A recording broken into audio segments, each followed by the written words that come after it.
Where's? Let me fix this for y'all real quick. Yeah, I'm saying. Hold on. Hey, move, Levi. Let me get over here. Boom. Dang. Let's see what's going on. It shit's on my goddamn chair. Bam. There we go. So, now that we got that together, hit that like button. Take them chucks off at the front door. Hit that like button. Subscribe if you ain't did that. And welcome to the Damu Keyway conversation. And there's, to y'all, that might not mean as much as it means to me. Or some of my crew. You know what I'm saying? Some of my niggas. Them real niggas. You know what I'm saying? South Central, yeah. And you know what? We're going to go on Damu Keyway conversation. I'm going to do an interview on Damu Keyway conversation. We're going to go on Damu Keyway conversation. I'm going to do an interview on Damu Keyway conversation. We're going to go on Damu Keyway conversation. To the end, I'm going to do an interview on Damu Keyway conversation. What y'all thought we wasn't going to We're going to go on Damu Keyway conversation. Y'all thought we wasn't going to flame Damu Keyway conversation. Y'all act like y'all. We're going to go on Damu Keyway conversation. Big U, we're going to let Big U post right there, free Big U in the background until we get to the thing. Let me get in the chat to the good peoples, man. Binky Mac. Salute Dude Sims, the Don. Salute Yael, the Keyway pop star. Salute to the Damu and Keyway homies. Do flame these busters. That's what we do, my nigga, for a living. Mike B was bragging. Binky Mac, salute. My nigga Mike B. Kid the Barber. Damu Keyway conversation. Do Sims, salute, man. Bloody Main 5. Do Sims, salute. Mike B, salute to the chat, man. 100 Brick City in the building. Stay, we want that smoke. Y'all niggas lock my nigga up. We ain't the same. You know what I'm saying? And this look Megan Davis, hey. Binky Mac, H Mob, Twist by Meek. Salute to Dude, see him the mother die. Love, red heart, blue heart, strong. Y'all already know. Prayer hands to all of y'all, man, especially to a couple. I don't want to put nobody business in. We got a couple people that's going through things right now. Some will be late in the chat, and I understand that our prayers is with y'all and y'all family. Don't never think that we don't appreciate the support. We like a fraternity in this month, a rabble rouser fraternity around these YouTube streets around here. Yay area, Detroit, South Richmond, the 510 in the building. Here for the canteen. For the canteen, it's canteen. Y'all know who my niggas is. See, there's one thing about Raider Q. Salute, man. Do Sims the down. Salute, chat family. Let's get them likes up for the Damu Keyway conversations, man. Papa Dirt. Salute to my Damu Keyway conversation family. Papa Dirt. The Dirt Gang's in the building. Hey, y'all know how powerful that is. Salute to Papa Dirt, bro. Because you kind of exemplify and help me to exemplify that there's a bigger purpose than that. See, we both from 30s. I'm from 30 Gangsta Brim, Fruitown. He from Harlem Crap. We grew up supposed to be worst enemies. We both probably lived up to that. But we live to live on and tell for a new day. And that brother being here again, saluting with the Blue Ridge mob in the building, handling his business, got my back. Just wanted to highlight that, man. Dan Treat Shade, Deuce Double Humps. I just seen John Jr. in the hood this morning. Shout out to my nigga Danny boy. What up, Five? You already know what it is. Salute to John Jr., man. My pops, damn, I done sent him the link. Blood finna be hot. Let me send him the link, because y'all, I don't want to be in getting cursed out by old convalescents. You know what I'm saying? Then, hold on, let me make sure that y'all know on Instagram. Shout out Instagram. If you're on Instagram, you can follow and get the content, exclusive content from the Damu Keyway Conversations on Active Chucks. You can also follow the backup page, the Damu Keyway Conversation, or go to that Patreon for exclusive content. I think I'm going to upload this executive production I did with the CW Network, Fight Night in Vegas. Right now, I'll show y'all. YouTube ain't allowing me to publish it, so we got to go through all of that screening and stuff when you're dealing with major stations, when you're dealing with Sinclair Digital. You know what I'm saying? See, it's levels to this here content shit. You understand? Hit that like button, man. My good peoples is in here. But one more time, man, before we get to the content, my nigga, tell them niggas again, man. We're going to go on Damu Keyway Conversation. Free Big U, nigga. We ain't forgot. I'm going to do an interview on Damu Keyway Conversation. These police ass niggas. We're going to go on Damu Keyway Conversation. We waiting on that work too. See, this going to be a big week. I'm quite sure they're going to have it under seal. They might try to hold it to trial, all of the paperwork, but some of the paperwork and documents is finna drop. Let me wet my whistle, though. So. Cheers.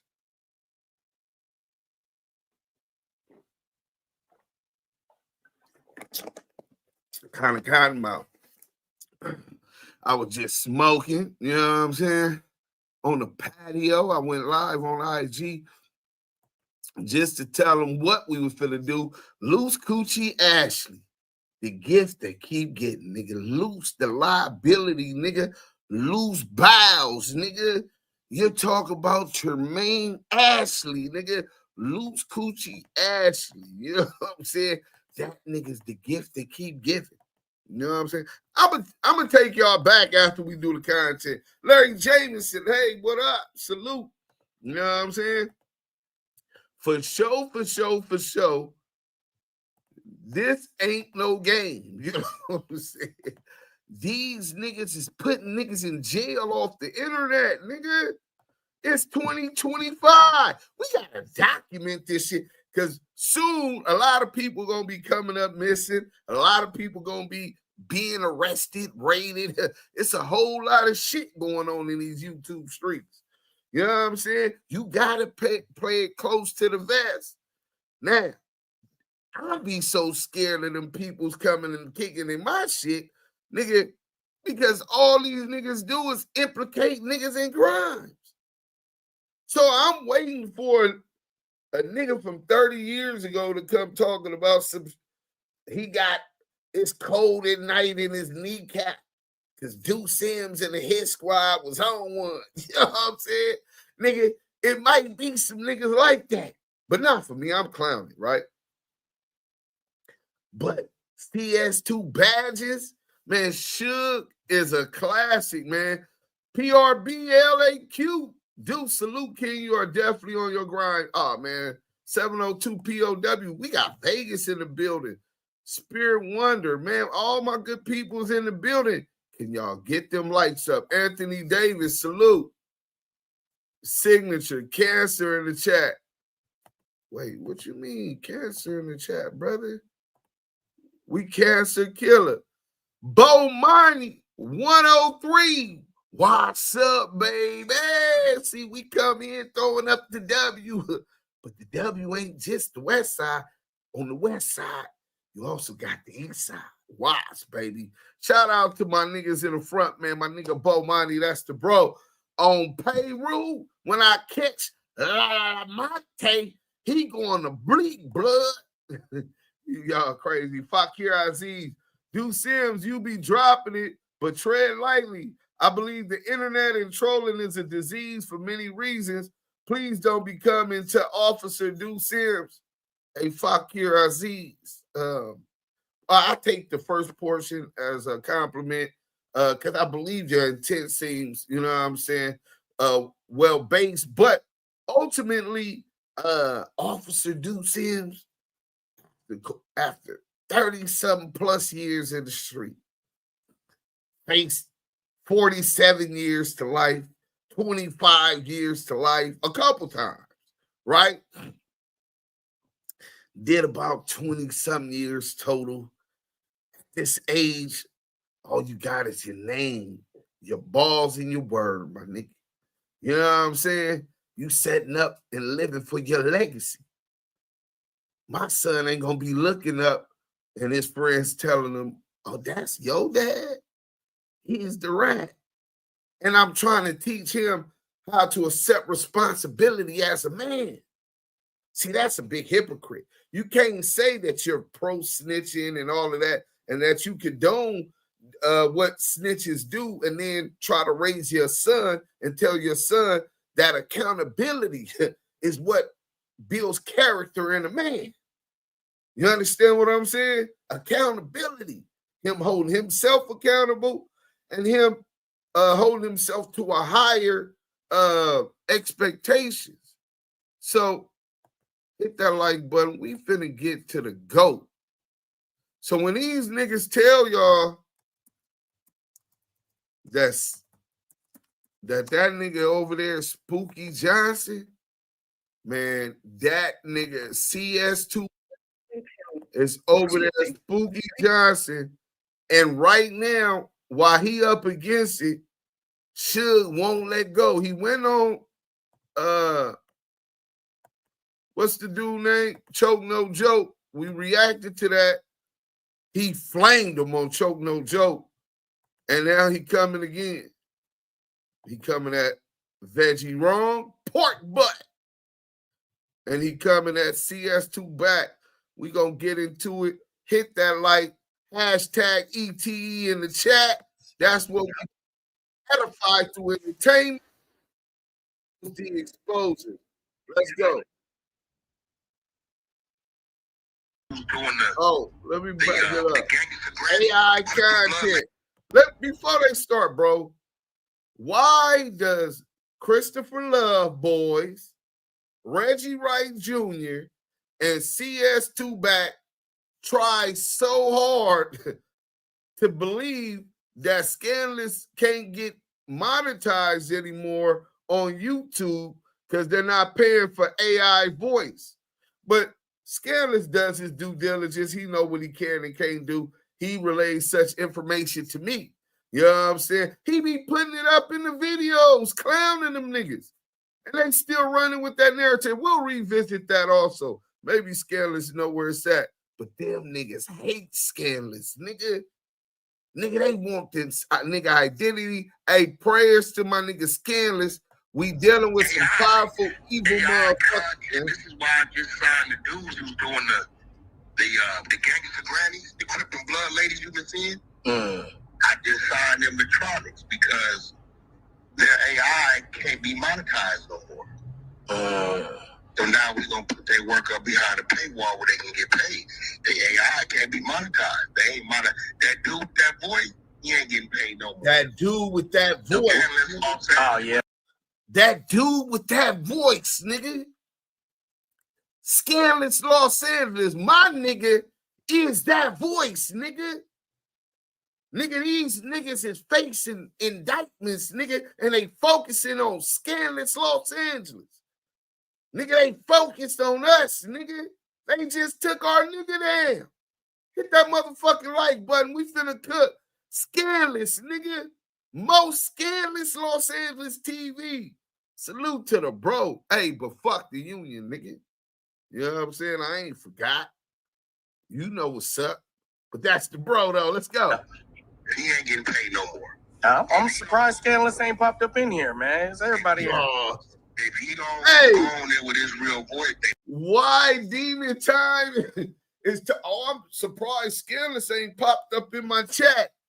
Man, Scandalous don't be on that nigga shit like that. But them niggas did used to try to set parameters of the disrespect. Cause when Scandalous started exposing His mom started that gun buyback program. Then nigga Scandalous started exposing nigga, hey, Demon Time, why did after you got shot, did your mom take a stance for the gun buyback program? What's the name of the dude that shot you? Let us see that paperwork. I think Demon Time, I mean, allegedly, you know what I'm saying, might have cooperated in that. I don't know. That's kind of like the Crip Cops trafficking case, right? The sealed trafficking case that we can't have no action at reading. But speaking of the Crip Cop, Christopher Love, boy. The Crip Cop either pay somebody to take the dive. He got a fight tonight. You know what I'm saying? He probably paid somebody to take the dive, or they paid him to take the dive. With the Crip Cop, his boxing career is not serious, bro. He's been 19-0 in Tijuana. Man, I'm going to have to go. A dose of reality TV coming up soon. Let's go. Not paying, this is what's going on. But if you're using the AI shit, Southern the Force box is detecting it, and you will not get paid for it. Okay. Oh, Cancer, what up, bro? Welcome back to Scandalous Los Angeles TV, where we expose the exposers.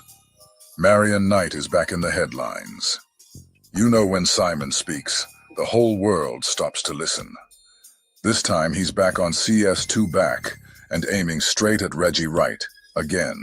The other day, Porky went on Vlad TV and bet Vlad $100 that Simon has AIDS. Then not long after, Reggie jumped on his own platform and doubled down, claiming that Simon does in fact have AIDS. Well, in this video, Simon responds to both of them. And he doesn't just respond, he takes it way further. Not only does he shut down the health rumors, but he also implicates Reggie in the murder of Tupac Shakur. Yeah, you heard that right.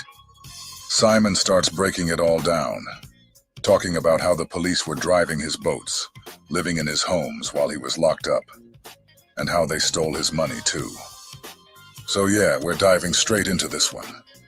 Because when Simon starts talking, it gets real quick. Will not be charged for this call. To accept this call, say or dial 5 now. Thank you for using Global Tel Link.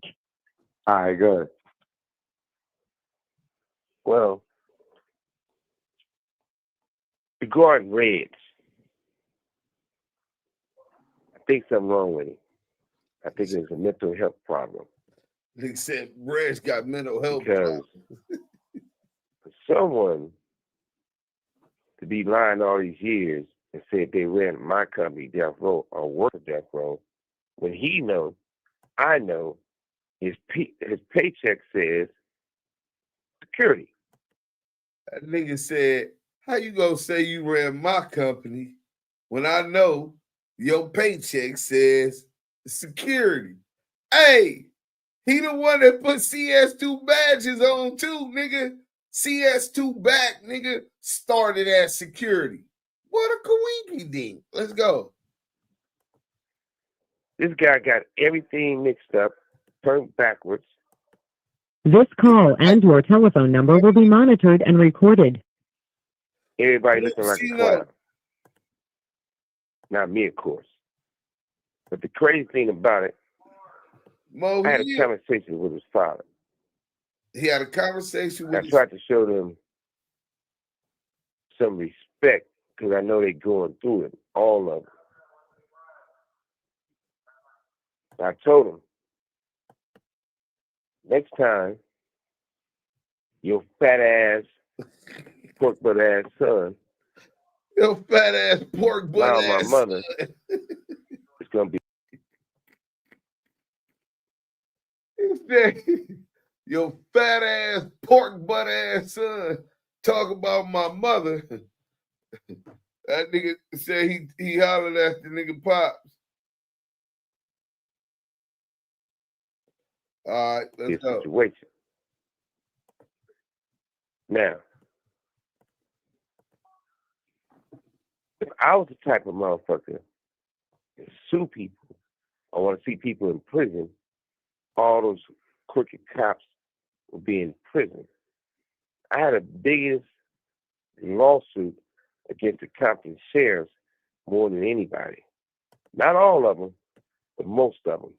From his father to him and all to the old mayor and everything else. And I'm not. He could have sued Reggie's father. He could have put them niggas in jail. He got a point. Why they're trying to push this narrative, he the police. Let's go. I'm talking about Omar. I'm talking about they guy. For them to take a fake stamp and steal checks is illegal. For them to steal money is illegal. For them to use my luxury box at the Staples Center to watch Kobe and Shaq run up and down the court and drink my good wine and champagne is illegal. Simon just said the police were sitting in his luxury box at the Staples Center, watching Shaq and Kobe run up and down the court. Imagine that. How would you feel if you're sitting in jail, and meanwhile the cops are living it up in your world? They're in your house, riding your boats, courtside at Laker games, on your dime. All while you're behind bars. Seriously. How would that make you feel? For the police to be on my yacht is illegal without my permission. For years, the whole time I was in prison. Being in my houses. They never been to my houses before this. When I'm in prison, you guys in my property. You the police, sheriffs. Every time they talk about something, even though it's police business, and Reggie Sr. talking, he bring up me. Right. Me and his son didn't hang out in elementary school. I don't think I might have seen him once or twice. He wasn't one of the kids that hung with us. That's not me. We went in junior high school together. We went in high school together. He went to Bourbon Gay, all boys school. Oh man. So Reggie couldn't even play hide go get it with no bras in school. Fat ass. So that nigga probably was a late bloomer. So that's okay. Now I get it. He kind of grew up a little slower. Let's go. How is it? They know so much about me when they know absolutely nothing about me. Now, we got a lot in common. My mother and father had 2 girls and 1 boy, me. His mother and father had 2 boys and 1 girl, him. But his father had 10, 15 more kids out there in Compton. Damn. And my mother always said you that. see your fucking fit. Don't trust them. Fucking everything. Man, what Simon just said right there is crazy. He said his own mother warned him, told him never to trust those guys. She was talking about Reggie and his father. But the cold part. Simon didn't listen. He brought them in. He hired them. He trusted them. And now, look where we're at. StockX and Affirm teamed up to get you right for the first day of school. From iconic sneakers to backpacks, hats, electronics. Damn. When it's all said and done, for somebody to be so infatuated with the next man's life, rolling 60, trying to become him, in the chat. That's a mental problem. Serious mental problem. Simon's right. It is a mental illness, and it's a simple one. Narcissism. We've been saying it. That's exactly what's going on here. Plain and simple. Core points of narcissism. Grandiosity. Inflated sense of self-importance, superiority, or uniqueness. Hey, Pork Butt, I told you when you diss Attorney Jasmine that I was going to get Scandalous to flame your fat ass up. How you like that, Pork Butt? He going to break it down on your narcissistic ass, nigga. Belief they are special, or can only be understood by others who are also special. Need for admiration. Constant craving for praise, attention, and validation. May react negatively when not the center of attention. Sense of entitlement. Expectation of special treatment or automatic compliance from others.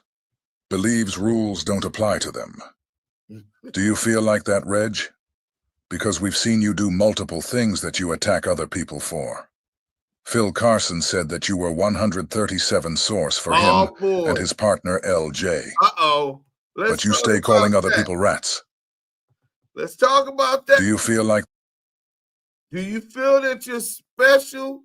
Do you contradict yourself? You calling people rats when Phil Carson said you were a 137 informant, nigga. He tried to tell you just keep running your big fat mouth, nigga. He was trying to protect you because you're 137. He has an obligation. We gonna play that, nigga. Nigga, Scandalous breaking your ass down. Hold on, man. Fuck all that. Hey, Scandalous, you's a cold nigga, man. That's nigga the GOAT. That nigga said, all right, I'm gonna get Reg then. That nigga, I told him, nigga, flame that nigga ass up. I know he was gonna do it anyway. He can't stand that fat, sloppy piece of shit, narcissistic pig motherfucker for shit. He been studying that nigga for decades, nigga. He can't stand that nigga. So let's go. And then he want to call Scandalous my little girlfriend, being disrespectful, right? So we gonna disrespect his ass. So let's go. Phil Carson, Reggie Wright Jr. We got to get to that, man. Because this is what Scandalous is telling those. Hit that like button. We finna cook. This was on the Dossier podcast. Shout out to the Dossier podcast. Let me fix this back up. Shout out to Dossier podcast, man. Reggie Wright Jr. got roasted so bad, even his mama stopped texting him. What the fuck would make a father send his son to all boys school? He's a mama's boy. No, he's a daddy's boy. He definitely look up to his daddy. So let's go to this Phil Carson real quick. Reggie's, the people could be a judge for themselves. You know what I'm saying? They could be judges for themselves. You know. Let me see. Yeah, here we go. Boom.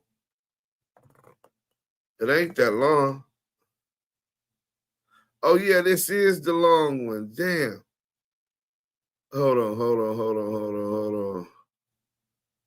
Bear with me, man. We got to go get the short one.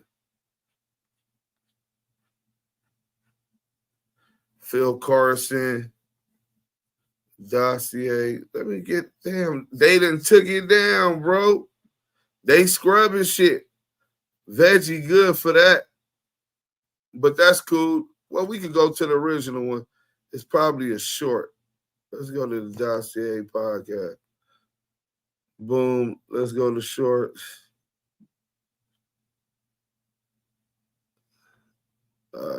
Video. It's definitely worth it. You know what I'm saying? Bernard Parks and Rafael Perez discussed the Rampart scandal. Oh, yeah, we finna fuck these niggas up. Yeah, they took it down. Oh, Reggie probably finna tell some high power shit, nigga. They took that down. So forget that one. We gonna kill that one. Hit that like button. We gonna get back to the video. Pardon self. You know what I'm saying? We can get to the other video later. But they took the other one down. Nasty work. They CS2 back scrubbed the internet good too. Let's go. Like that, Reg? Because we've seen you do multiple things that you attack other people for. Phil Carson said that you were 137 source for him and his partner LJ. That's a fact. But you stay calling other people rats. Do you believe those rules don't apply to you? Exploitation of others. Takes advantage of others to achieve personal goals. What about that, Reg? Do you take advantage of other to achieve your own personal goals? Because I could have swore I heard a story about you some kind of way. Putting a building that was owned by Simon in your name. Rule. Wack Lacks consideration for others' needs or well-being. Do you do that, Reggie? I could have swore I heard you speaking about Simon not having the right medication in jail. Lack of empathy. Do you lack empathy, Mr. Wright? I could have swore I heard you say F. Biggie, F. Russell Poole, and F. Frank Alexander all after their deaths. Do you have any empathy for Biggie's mother, Valletta Wallace? Difficulty recognizing or caring about others' feelings or perspectives. Are you like that, Reggie? Because I swore I just heard you tell Simon that he would die in jail. Often emotionally cold or dismissive. Performing on the biggest stage in the world was just one step in my journey. Hi, I'm Ronnie. When I teach Envy and belittling. Ask yourself, Reggie, do you envy and belittle people? Envious of others, or believes others envy them? What about that one, Reggie? Are you envious of Simon?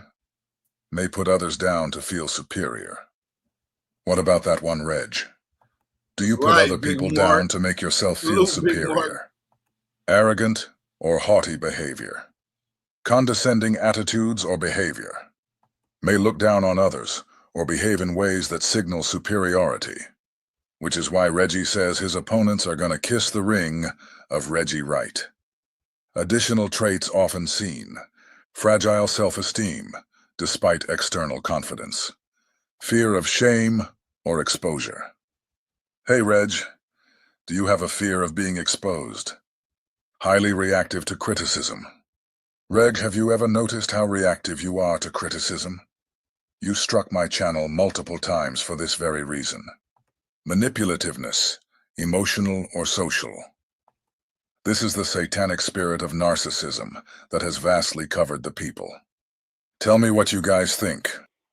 Wack, you whack. We know you can shout. We know you can talk about this person. You know you can talk about that person. Let's talk about you.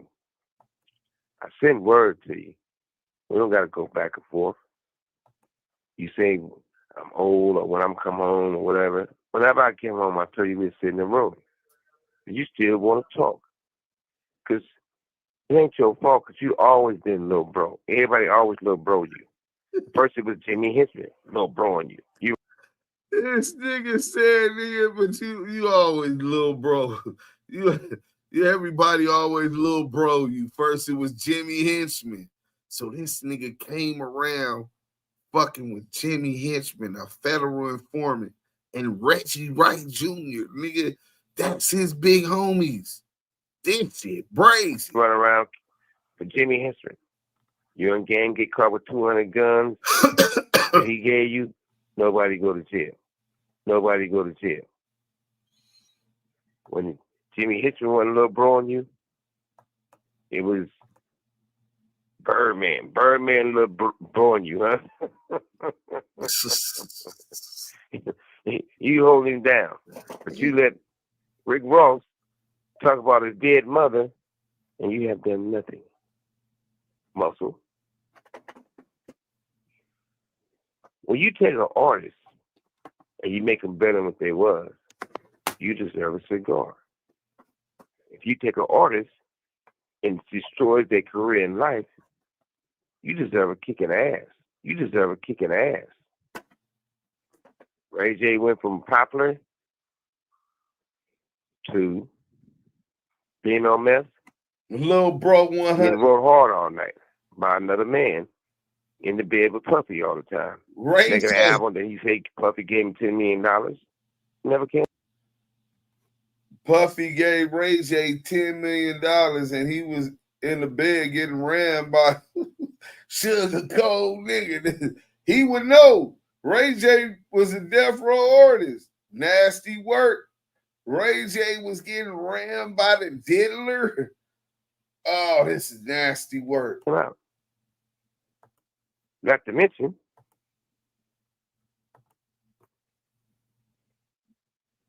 what about you still being a little bro? Everybody little bro you. No. Listen. We can't keep going past Suge saying him and Game got caught with 200 guns. What's that about? He got, bro, the Game, he's saying that Wack and the Game got caught with 200 guns. I don't know if he's just exaggerating, saying at different times they was always getting caught with guns. Because CS2 was always getting caught with guns. He also got caught with a gun in front of a hotel. And they saying that Kim took the rap. Well, that's what he told Big U. But listen, bro, I don't know if he talking about that or that, but you know what? I'm a back channel some peeps, right? And we gonna see what he talking about. Might be time for another interview with old Simon. Suge Knight said, especially since Pork Butt came on here saying that what it's only right. Reggie Wright Jr. tried to shine, but Suge just flipped the switch. But Tata did say some of the shit that the nigga Reggie Wright said. Don't mean Tata telling truth. Don't mean Tata lying. But some of the shit Reggie said and he said on the platform, so I would love to revisit that and allow the man to speak for himself. Let's get to the content. Charles was a little brawny. You was running around with him talking about you was 60-pound. Shout out. I never heard of that gang in my life. I never heard of that gang in my life. I've never heard of that gang in my life. You never was around Death Row. You never can be in my office. You never can participate in none of that stuff. This call and your telephone number will be monitored and recorded. That's facts. Nipsey get killed, first thing you say is Nipsey was having sex with another man, and Nipsey was gay, and Nipsey was a punk, and Nipsey couldn't rap. They did all this talking about the boy. For what? Give Nipsey a cigar. I wasn't there. Everybody else said this bodyguard fired your shit up. Everybody else said this bodyguard fired your shit up. Shit, I ate that. If it's not true, knock on his door. Run that shit back. This nigga should play the nigga Wack talking to his love. Well, I don't know if that's really his lover. I heard that Jason Lee was gifted a poodle by Wack 100, and that just gives me them type of vibes. But that nigga actually played the clip when he admitted that J-Rock knocked him out. Nipsey Hussle's manager. Watch Baby Low Crip. Let me back that up again.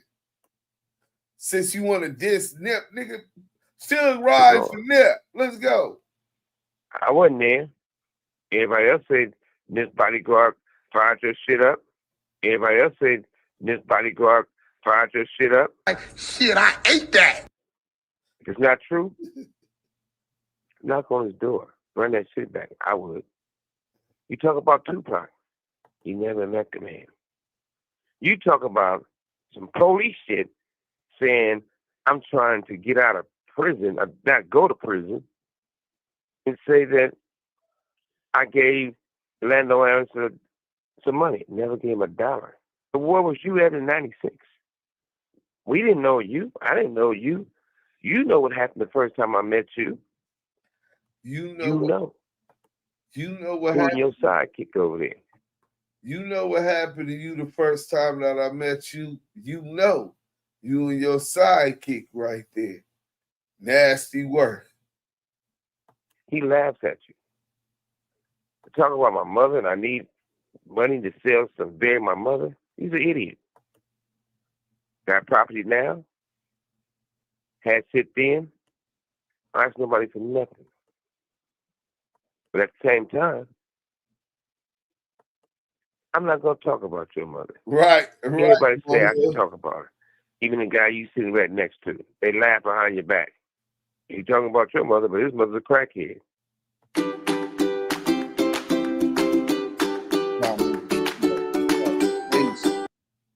So Simon just said that Reggie and his people told him, since Porky wants to talk about your mom, you should clap back about his... because his mom is a crackhead. And honestly, that right there is one of the things that's always disgusted me about Wack. He went online and told the world that Tupac's mom was a crackhead. Not because it was relevant, not because it helped anybody, just to tear Tupac down after his death, simply because the people behind him told him to. Then Simon flips it and says Porky's own mom struggled with crack too. And here's the thing. So many of our parents fell victim to the drug epidemic. So why would you get online and drag another man's mother for something like that? It was because somebody behind the scenes told you to. Because they incentivized you to. And then when the truth comes out, that your mom went through the same thing, it's pure hypocrisy. And that's the problem. And her fault she was a crackhead. But you say you did time. My mother, when I'm in prison or the county jail, in prison, gonna come see me on Mother's Day, Christmas, New Year's, and every other weekend. And I got pictures to prove it. Do you have any pictures of your mother visiting you? Starting to get sad. I feel bad for you. Starting to get sad. I feel bad for you. And just like Simon said, man, it really is sad. Look at this guy, C.S. Tupac. God blessed him with a tone of voice and accent that allows him to take the simplest sentence and turn it into a legendary quote, without even trying. I caught the dog. When I beat you on power rule, you going to bed, nigga. He could do that all day long. If the handlers around him, the ones with all the money, actually cared about him, they'd be finding ways to monetize that. The same way Jimmy Iovine took Beats by Dre and turned it into a global brand for Dre. They could take those same quotes we've all heard and turn them into ringtones. I caught the dog. I caught the dog. I caught the dog. I caught the dog. Sound bites. Oh, power rule. Oh, power rule. Oh, power rule. Merch. People would buy them without hesitation, but they won't. Instead, they keep monetizing him to tear his own people down, year after year after year, and he willingly plays the part. Like Simon said, it's sad. I caught the dog. At the same time, my family had to sell them to bury my mother. But some people's mother have a basket. That's the more sad situation. When it's all said and done, they say they name you Cash because you're a trick baby. Horson Jones. Hey, hashtag Horsons Jones, nigga. Nigga, Donald Goings child. Nigga, this nigga was born to a whore. Let's go. Trick baby. Trick baby. Follows the preacher. Strawberry at that. You should be ashamed of yourself. Back that to nigga you, mama a $5 strawberry bud. It would take me to say, you running death row. You doing this for death row. If I don't say it, who could say it? Put yourself in more handcuffs. Show how much you was making. And if you really was making this big company that I made and named so great, why no one never gave you a job? You put an album out to relatives. That group was signed to me. You said it was, when I went to prison, you put them out and end their career. It was over because you fucked it up. Reg, the main question is this. You have 60 seconds remaining. Your family close with Buntry. Why you didn't go to the funeral? Wack. You say you met Buntry, you know Buntry. Why you didn't go to the funeral? Buntry exposed you guys being a thief. Buntry exposed you guys doing bullshit. The guy who was in the car with Buntry, Reg, left and went out of town Y'all went out there and met up with him and gave him a lot of money. But when it came to us getting shot in Vegas, Boulevard walking. that was the crooked police, along with some crooked ass, rat ass Everybody gang knows members. Strawberry. Strawberry is the neighborhood hoe. That was mad because Tupac fired you.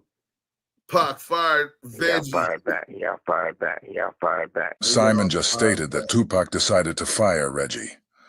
According to him, because Reggie was upset about being let go, Tupac was then fired in return, essentially implying that this chain of events was the reason behind Tupac's murder. In other words, Simon is placing the blame squarely on Reggie once again. If you enjoyed this content, be sure to hit the like button and subscribe. You'll find links to my Patreon and Rumble account in the description box. Feel free to check them out.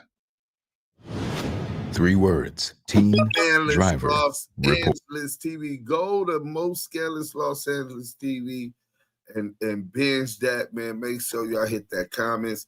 Tell them that y'all came from the Damu Keyway Conversations podcast.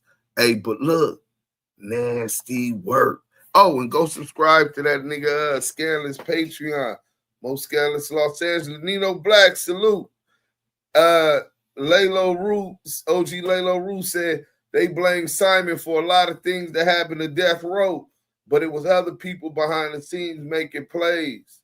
Yeah, that's a fact, bro. You know what I'm saying? It was a whole lot of forces, powerful, evil forces behind all of that. So we could go, well, we get back to Suge right now. So he flamed CS2 back up.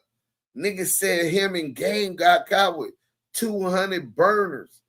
Then here we go confirming what Teresa Bingham told us in the interview about Buntry and the Baker, whatever firm in that Buntry, Suge, and Tracy Bingham went to, the Baker law firm, to file lawsuit against all of these crooked cops. Reggie Wright, these people stealing money. And mind you, she said Buntry went and took the truck from Reggie. Reggie didn't have the truck. Buntry died in that truck. Nino Black, salute Deuce Sims, nothing but pressure, champ. Hey, that's what we do, man. We gonna apply that pressure. You know what I'm saying? We don't even gotta try. It's just what we do. So I want to go to Loose Coochie Ashley. Loose Coochie Ashley is telling from jail. He want to make sure he's a little bit lonely in there. I guess since they would never let Sharice Mills Muddy Waters be his celly, he looking for the another BBL, nigga. CS2 back, nigga. Hey, look, we finna go into this real quick, man. Loose Coochie Ashley. Listen, the Ratathon continues, nigga. The Ratathon continues. You got Nipsey Hussle with the marathon continues. You got Loose Coochie Ashley and CS2 back in the exposers with Crackhead Eddie in the background with the Ratathon continues, nigga. Rico the Rat Rise 8, nigga.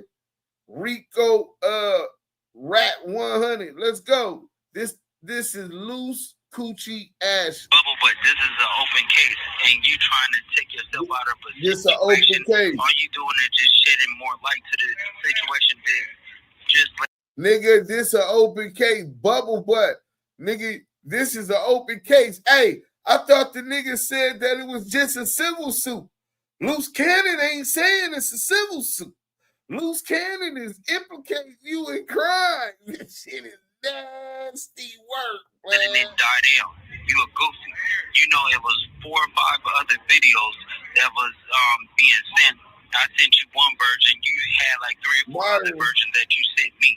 So you need to just stop with all the nonsense and goofiness. Stop acting like you wasn't saying, okay, nobody's gonna mess with me now. They better not come to no jumper and doing all this other stuff like that. And parading and saying this and saying that. Bro, you's a goofy. It's all on the internet. You put it on there. These are your words. Nobody else. You're trying to give somebody a case or whatever because you know when I get out, you have to stand on what you got to stand on. This is facts. Y'all heard Loose Coochie Ashley. This is fact. You gonna have to stand on what you stand. We gonna play that again, nigga. But this is an open case, and you trying to take yourself out of a situation. All you doing is just shedding more light to the situation than just letting it die down. You a goofy. You know it was 4 or 5 other videos that was being sent. I sent you one version. You had like 3 or 4 other versions that you sent me. So you need to just stop with all the nonsense and goofiness. Stop acting like you wasn't saying, okay, nobody's gonna mess with me now. They better not come to no jumper and doing all this other stuff like that and parading and saying this and saying that. Bro, you's a goofy. It's all on the internet. You put it on there. These are your words. Nobody else. He said, Wack put give it on somebody the a internet. case or whatever because you know when I get out, you have to stand on what you got to stand on. This is facts. Hey, this nigga, hey, CS2 back. Don't be looking for no pity from this motherfucking way. You sat aside and even helped give platforms for this nigga to implicate my nigga and get my nigga indicted for robberies and crimes, and it was all hunky-dory, right? Everything was boo, police ass nigga. So you know what they say. Whatever energy you put in this atmosphere, in this universe, is the energy you gonna reciprocate. You put out rat energy, they threw you the cheese and you bit like a big mouth bass, nigga. So let's get to Phil Carson, the dossier. Let's get to that real quick, right?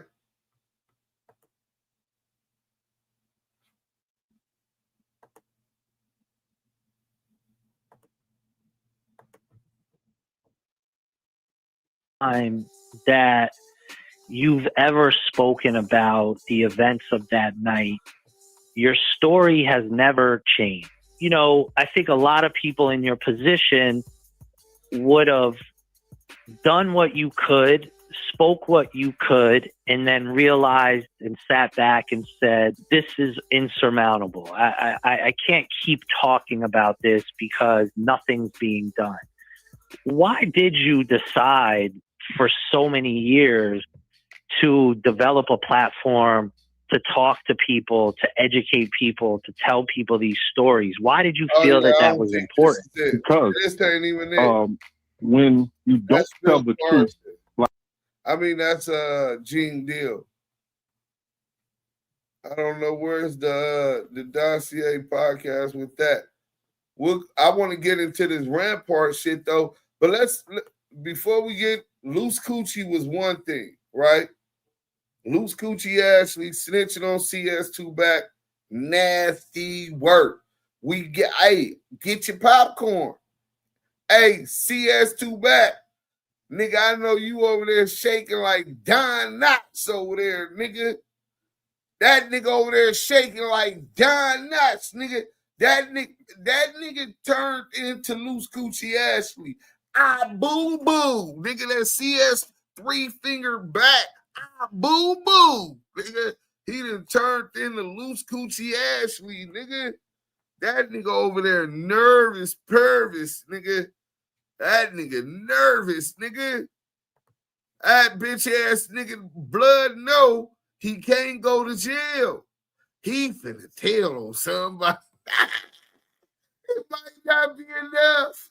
See, this what happened when the feds do what they rats. This is my first time witnessing firsthand what they do when the rats run out of shit to rat on. See, to get off attempted murder, he gotta tell on the body. Do he got bodies? He definitely contemplating it. You know what I'm saying? Free Big U till it's backwards. Free Brick, not the trick. So, Suge just recently went on the Art of Dialogue. Let me get to this super chat first. Iceman Vamp with the $5 super chat. Only time Luce ever talked so clear and to the point when he implicating Wack.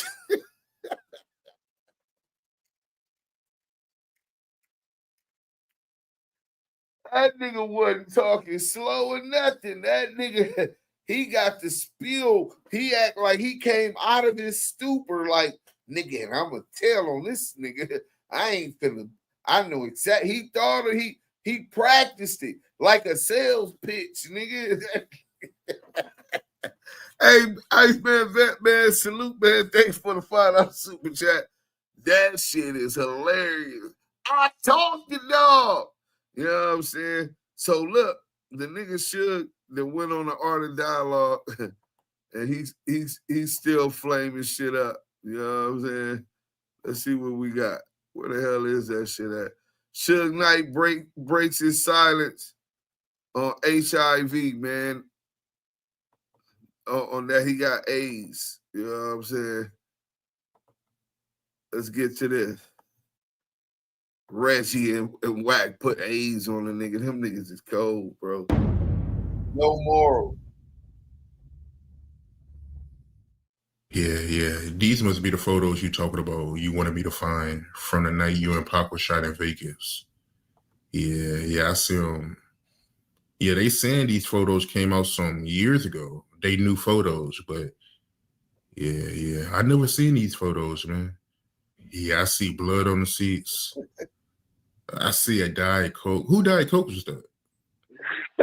You know, that has been my big ass. You know what I'm saying? Diabetic and everything else. I was trying to get a 6-pack. I didn't have it then. You know, I had to go to prison to find a 6-pack. Speaking of a 6-pack, I gotta ask you, what's this rumor going around saying that you got AIDS? They saying you got health issues? Okay, well, look. First of all, let's put it to the point. They can look at my whole medical file. Attorney has it. And if I had a sexual disease or AIDS or anything else, what they're trying to say, let's go straight to the point. Anytime you get shot, anytime you got to have a surgery, anytime you get hurt, they're going to check you and see if you got AIDS. When you're in prison, they give you egg tests. They can open my whole file up and see I don't have a disease. The second thing is that people should really watch what they say. Now, you know, ain't nothing to be proud of, but I used to always say, and a horse I can't break, because I ride horses, and a bitch I can't take, regardless for a little while or forever, right?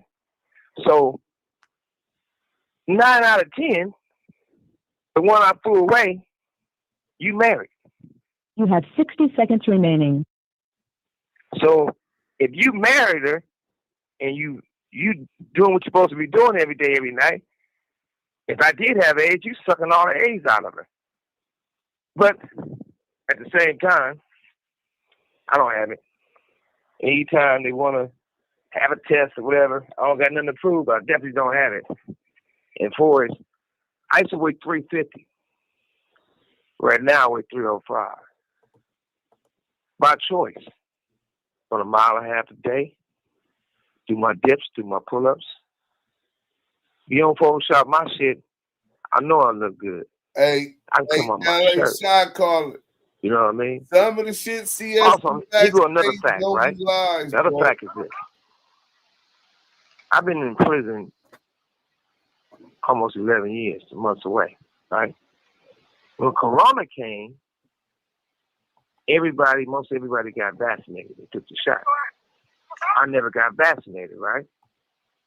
So the people next door to me died from Corona. A couple of cells over died from Corona. People was falling, right?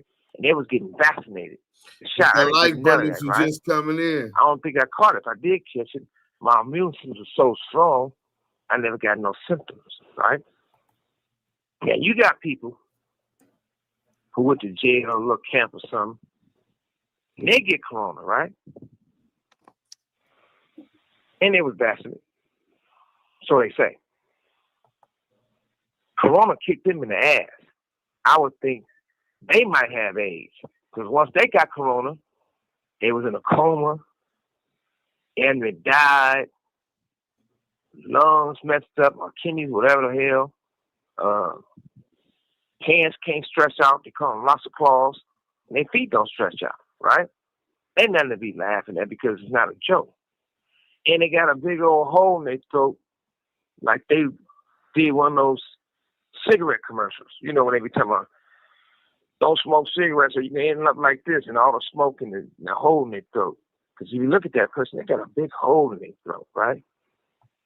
So people who throw stones really should just bury themselves. Because it's a sad situation that if we gotta always try to look at another person, the only way you can make yourself feel good is trying to talk bad about somebody else. That's a sad life. But back to the positive side of it. I hope they don't have AIDS. I know I don't. Then you gotta remember too, a lot of the guys, I say this all the time, I just don't know why. I got to get into my Cat Williams voice. I can't believe it. I don't know why all the little bitty short dudes got it in for me. You know, when you get people who like 5'4", 5'5", you know, 5'4", I know life got to be rough. If you get a bad bitch, she can't even wear heels. She got to wear flats. And when you add being pinch-a-toe to it and bow-legged with little feet, hey, that's even a worse situation. situation. Hey, Suge on some player shit though, man. Hey, Suge on some player shit. He said, man, and if you get a bad bitch, he can't even wear heels. You know what I'm saying? Because you 5'5". He bossing up on this little ass nigga. Knowing this nigga got the Napoleon complex. Suge digging in this nigga CS2 back ass. Pause, nigga. 3-finger back, nigga. Suge is all up in there right now. That's the fact that shit. Diaper's not a choice. A diaper is mandatory. That's another situation. But more importantly is this. We all be better off Nate the Great podcast. as so-called friends and enjoying life than trying to pick fights and make enemies. I did all what I'm supposed to do. I don't need to argue with nobody. I don't need to fight with nobody. Oh, but I can't fight. Let's believe that. And I love the fact that God made me tall and big to be able to play football or sports. Some people is too short to play basketball and too fat to be a jockey. And if they're going to be a boxer, being 5'4" or whatever, you can't box Mayweather. That nigga said, you 5'4", you can't box Mayweather because your arms, the nigga got the Alec Crocodile arms, nigga. Because you're too fucking fat. Way too much. And you can't. I be waiting like a little thing up. Only kill somebody because you're too short. Some people got little arms. Their arms like turtles. I know some motherfuckers got to change diapers, but some motherfuckers don't. And their arms so short, I don't know how they wipe their ass. I just don't get it. But besides that, everything's a good thing. Miss Lisa, what up? Every day is a blessing. You're thinking of building a home in Wisconsin before you buy the land, pick a builder, or make any decision. Animal, bro. Hey, Suge is a different kind of animal. But look, I want to get into this. I didn't get that dossier stuff. Man, I ain't even hit my phone. That's the feds. Motherfuckers on my shit. But before we get into the dossier shit, I ain't forgot. Hit that like button, man. With conversation. You know what I'm saying? See, pork butt. We're gonna go on Damu Keyway conversation. Hey, pork butt. Knew this was gonna happen. We're gonna go on Damu Keyway conversation. See, I'm gonna do an interview on Damu one Keyway thing conversation. for sure, two things for certain. Big, Duke Sims got the content. That nigga, Big U come with the content too, though. Dead homies. Big U will bang my line like, he got the content. Nigga, free Big U till he free. We finna get into this back up on this, nigga. We ain't forgot, nigga. He telling you, nigga, I'ma take y'all niggas to the Damu Keyway conversation and we gonna expose you niggas. Nigga, cause that's what Duke Sims do. Nigga, y'all forgot what we did on World Star, nigga. Nigga, y'all forgot what we been doing. Nigga, call Debbie, work these niggas out of money. We run circles around these lanes. These niggas is mobs. You know what I'm saying? Straight mobs. So let's get to this one real quick.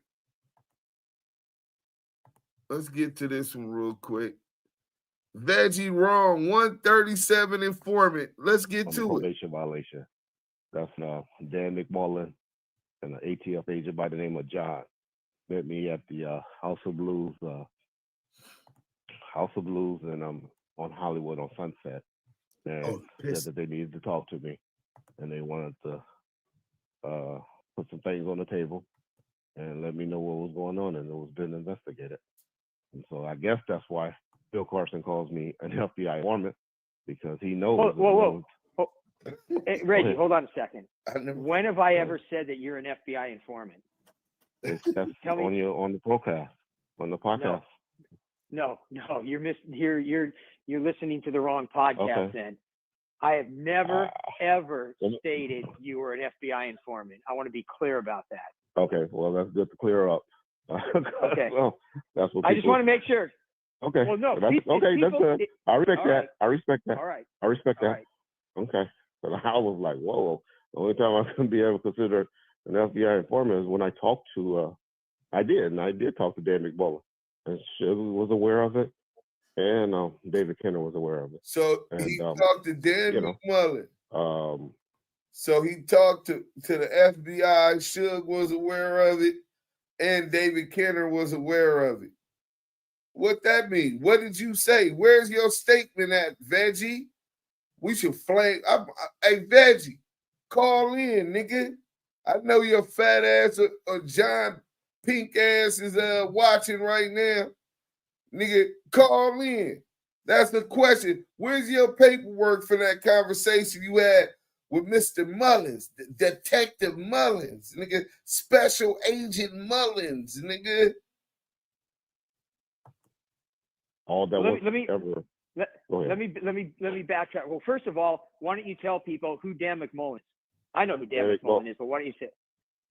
Dan McMullen is an FBI agent that was assigned to investigate death row for, I believe, those items you just laid out. And I think the main reason they came at me because they found out I was a witness on Alton McDonald's case, where Alton McDonald, who's known as Buntry, was. Reggie was a witness on Alton McDonald's case. How you the suspect and the witness again, bro? This nigga, bro, Biggie case, he's a suspect and a witness. Tupac murder, he's a suspect and a witness. Alton Buntry out. Nigga, he's a suspect and a witness. This is nasty work. Y'all know he doing the bidding of them feds. Let's go. They picked up the case and tried to go after him federally for gun arrest. And I had witnessed the gun to be in possession of Zeke a week prior to that.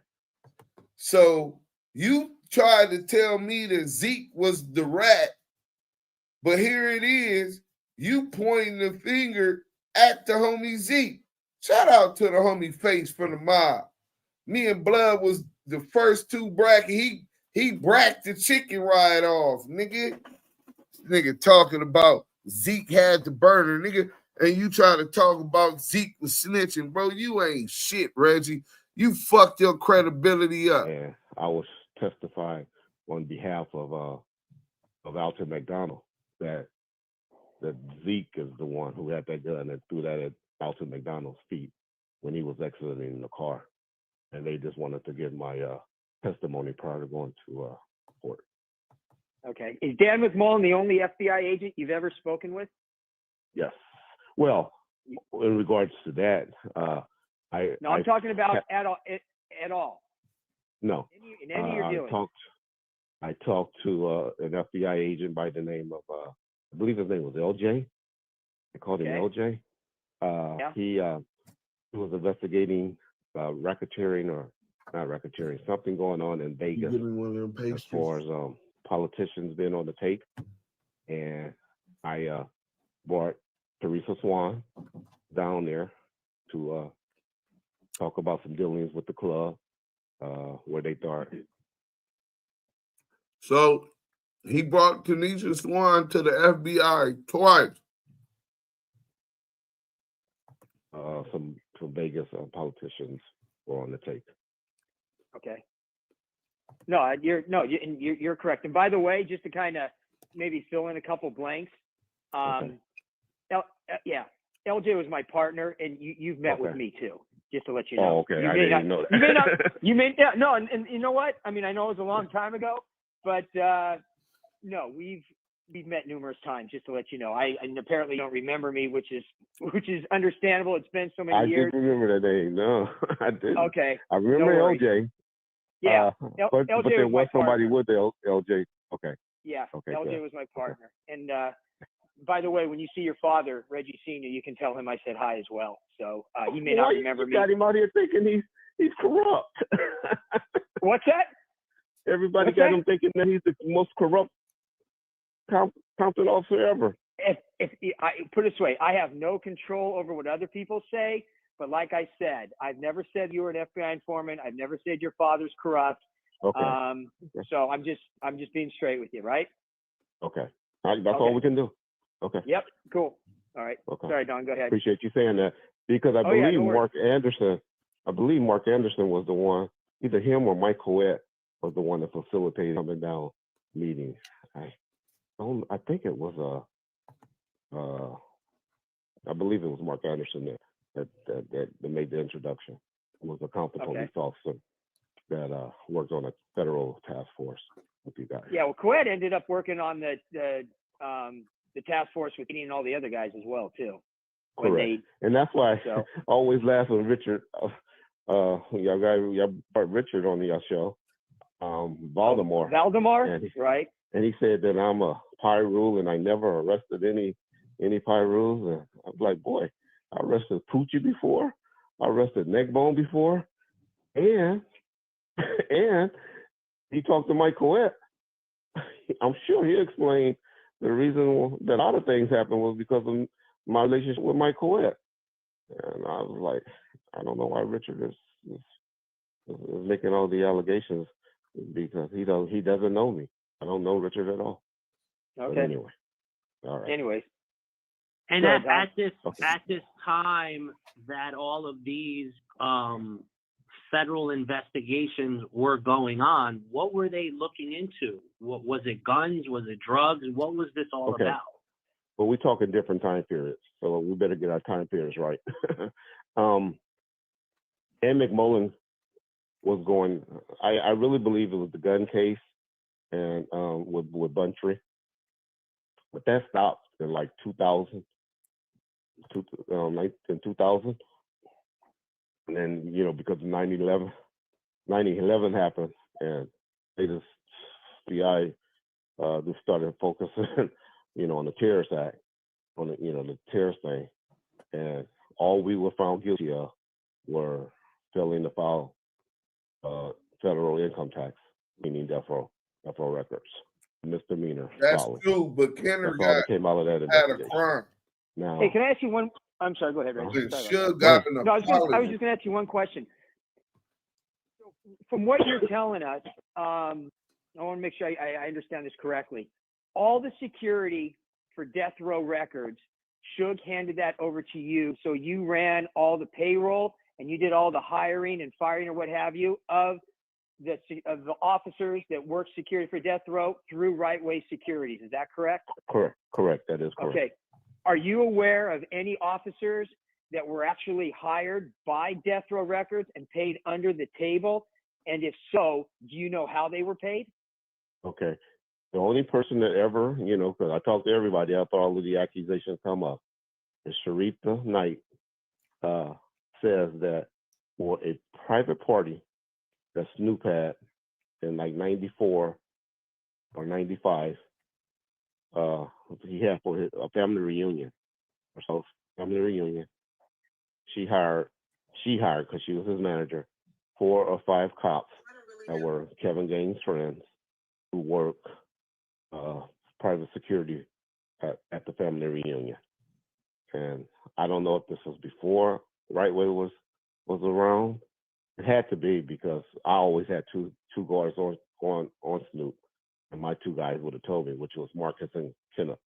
Those were the 2 Inglewood Unified School police officers. So they definitely would have told me. And so I believe those are the only times that I ever know of any police officers been hired. So if I were to tell you, okay. So if I were to tell you that there were police officers that were hired directly by Death Row and they were paid under the table, and we knew how they were being paid under the table and were able to track it, you would be aware of all that? Of course. Okay. Yeah, I will be unaware, and I would like you to tell me who they are, because it's easy just to throw it out.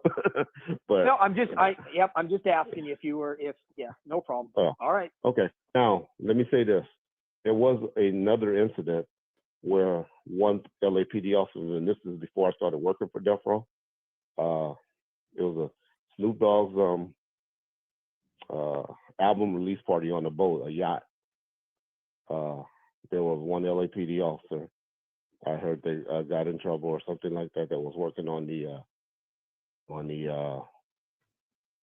boat or something like that, and he's the only other officer, but his name was Donovan. He wasn't one of the guys that everybody always mentioned in this Rampart stuff. He wasn't one of those guys. That's the only time that you're aware of it. And that's like 94, 93. But like I said, that's just from learning things after all of this stuff. I didn't even know about this prior to working. But while you're running Right Way Securities and you're providing security for Death Row artists, you're telling me you're not aware of any police officers that were hired for security for Death Row and that were being paid under the table. Is that correct? That's correct. Statement. Okay. Mm-hmm. And Reggie, just so we're clear, the list of people that, and I don't know the full list, but it was Kevin Hackey, who was from Compton. It was Kenneth Archer. Was it Kenneth Archer? Those are the ones came later, but he worked Inglewood Unified School Police. Yes. And Leslie Galden. Another Inglewood Unified School Police. Kenneth Cooper. No, Hagen Cooper. He was a retired sergeant from Banning PD. But no Kenneth Cooper. Michael Moore. He was the fireman, federal fireman. Yes. And Al Gittins. He was a retired a reserve San Bernardino County Sheriff. And the rumor that, which I don't think is true, but you can tell me, the officers that were doing security. And there was plenty more. But go ahead. Okay. The officers that were doing security for Biggie on that night, Rick Stewart, Kevin Lane, Cesar Herrera, Dorian Burton, Rick Swell, and Reggie Blaylock, they never worked for you, right? That you never provided security the night that Biggie was killed, right? Correct. Okay. And names, you don't know those names, or did you come across those names? Just coming across them reading, from reading in books and stuff like that. After all of this incidents would happen. Yeah. Got you. What was your relationship like with David Kenner? Was he a business lawyer? Was he a criminal lawyer? Or was he both? What was your relationship like with him? David Kenner is one of the top 5 smartest men I ever met. He knew how to talk and put things in perspective. Got to part with his hands in the cookie jar, which was making Suge push away from me. But David Kenner is the smartest man Reggie Wright Jr. know. Not his daddy, not Suge. This rich, small hat lawyer who wanted to be a mob lawyer is the smartest person he knows. Is who he looked up to. The person he looks up to gets caught with his hand in a cookie jar, which made Suge start pushing away from him. David Kenner been stealing money from Suge. Nasty work. I told y'all it's some powerful people and evil people behind a lot of this shit. Forces you don't even see. Reggie Wright Jr. is the nigga they want us to continue to attack while they hide their hand. They threw they rock, they rock. Him, CS2 back. And then we worry about them. They planning on their next move. Let's go. He made he did a lot of good things for Suge Knight and Death Row Records. And he was both though, to make to answer your question. He did. How are you? Do you still have a relationship with David Kenner? Are you guys still cool, or did you separate yourself from him? David Kenner, I can call him right now and we'll speak or talk, but I haven't had a reason to really need him. If my case would have been federally that I got caught up for would have been in LA, I might have used him. I'm just scared of David because he's always sick. He's very sickly, and he used that to miss a lot of court dates. But he's a very smart attorney. Him and David Chesnall. I think they're two good attorneys, but he's old now, so. Sure. Yeah. So when Suge went to jail behind the events in Las Vegas, what was the agreement between you and Suge? Was it that you were going to run Death Row Records? Was that what really happened, or was it more of you just were kind of in the middle of things? Yeah. So that came on later. What happened was I was actually trying to break away at that time. My plan was just to go ahead, and I had started doing work with Mac 10, security, in his video shoots. I was trying to branch away, to be honest, to keep my security company going. The snitch pyre. His brother-in-law, who was in charge at the time, Norris Henderson, he lost. That's who was running Death Row. Norris Henderson. Issues going on with Suge's sister Karen, and he didn't care anymore, and things were falling apart. I'm not even talking about the record company. I'm talking about things personally. Automobiles where people were just driving around in his cars, and this guy named Denny from Ocho Limousines and stuff had his wife driving around and shit. So also one of the LAPD officers who were unalive was driving around in the Death Row car, and then Suge cars. Let's go. 500 Benz, and people were just taking advantage of the situation. And I was like, wait a minute, I know it wasn't like this. And so that's when I inserted myself as far as trying to get his stuff secured, his property secured. And people were trying to hide it from me, meaning Norris. I found out later. But Suge wrote me a letter, which the FBI got when they raided my house. Not the FBI, but Russell Poole and them got when they raided my house. Russell Poole and them raided man, what's going on? I haven't heard nothing about you. And I heard you had your son. No, it was actually my daughter at the time. Heard you had a daughter. Congratulations. And it was like nobody had told him anything I was out there doing. And so that's when Miss Chalet was like, "Chick, want you to come see him, Reggie." And I came and saw him, and he was like, "Man, I thought you abandoned me. Nobody's telling me anything about you." And I was like, "Well, I was just sitting back, And he was locked down for a while, and then from there he was like, "Man, I'm gonna get rid of Norris, and me and you gonna just take care of dealing with stuff, get everything back in track." And that was like in July of 1997, and that's when I took over, and just went from there. And when did it go into bankruptcy? What year was that? Oh, that was 2007, 2006. So that was. So for 10 years were you involved, or did you leave at a certain point? No, I left. And when he came home in 2002, he brought all the homeboys. I had pretty much got rid of everybody as far as working. Got a professional staff and had the company doing okay. Had got Dan McMullen and them, the U.S. attorney. I forget if he was an Asian guy, Kwong or Quang. Forget his name. But got them off our back, and we was doing good.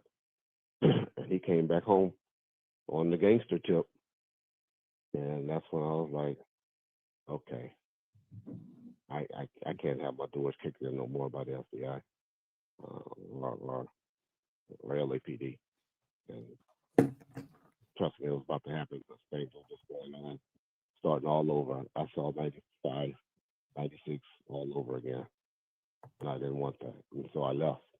I left the company and went to start working for a company called American Music down in California. Got it. Around the time of all of this stuff, Chief Bernard Parks did an interview and went on the record and stated that LAPD officers worked for death row as security officers, and many of them were involved in crimes. We all know that Chief Parks has never really spoken that much about this, but he did go on the record and say that. How do you answer to that? That he's basically saying LAPD officers worked at death row and committed crimes. Now, you have stated it's only McCauley, so there was no other LAPD officers that worked for death row, to your knowledge. No other, to my knowledge, no other. It's kind of muffled. I can't understand what Reggie's saying. Okay, excuse me.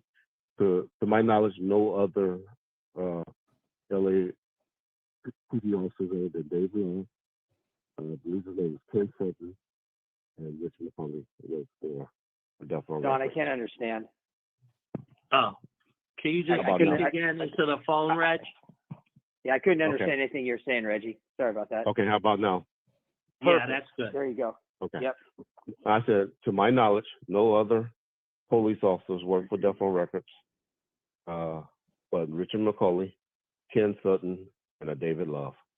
And David Love and Ken Sutton, if they work for me more than 2 times, I would be surprised.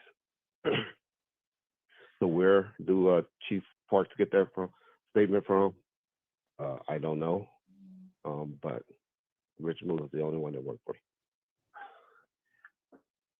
Okay, let me throw something out there. When the El Rey Theater shooting happened back in what was it, March of '95? Another high one. He's the suspect in. There were a ton of supposed to have police something to do officers that were working off duty for private security for all the artists that were right there. After that shooting happened, all of those officers, they gathered them up and not one of them said they saw anything. A bunch of those police officers were LAPD. Okay. That's when let me respond. Hold on. Respond to that. Okay. Let me just add a little bit more. Okay. After that happened, that's when Parks finally said, you know what? Enough is enough. We know this has been going on. I've been telling our police officers they can't do off-duty jobs at Death Row Records. There were memorandums that were put out there that people have.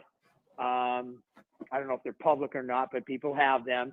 And finally, after the El Rey Theater shooting happened and no police officers said they saw anything, which means now you don't have witnesses, that's when he finally said enough is enough, and he's not going to allow LAPD officers to do private security at Death Row. Yes, that's where probably Parks is. Then he probably had that press conference that Don was referencing. So go ahead. Let me say this. Number one, it wasn't a shooting; it was a beatdown.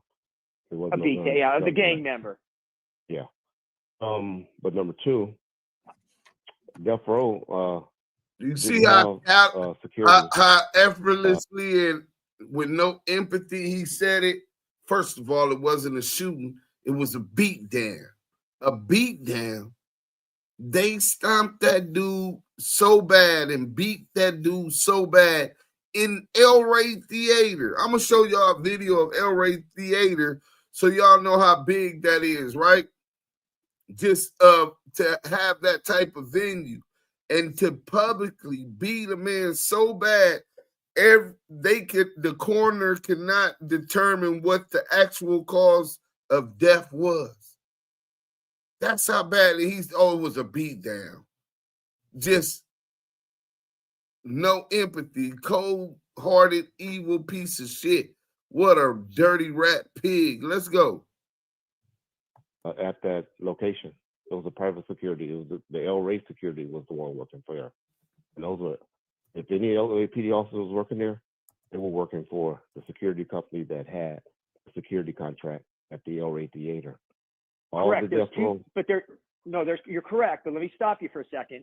Okay. There's two different security companies that are going on though at this time. Correct. El Rey Theater has their own security, but Correct. the individual artists also have their own private security who were with the artists inside the El Rey Theater when the beatdown happened of the gang member that got killed.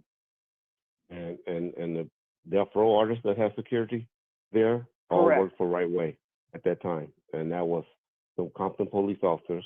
Yeah, they were disciplined.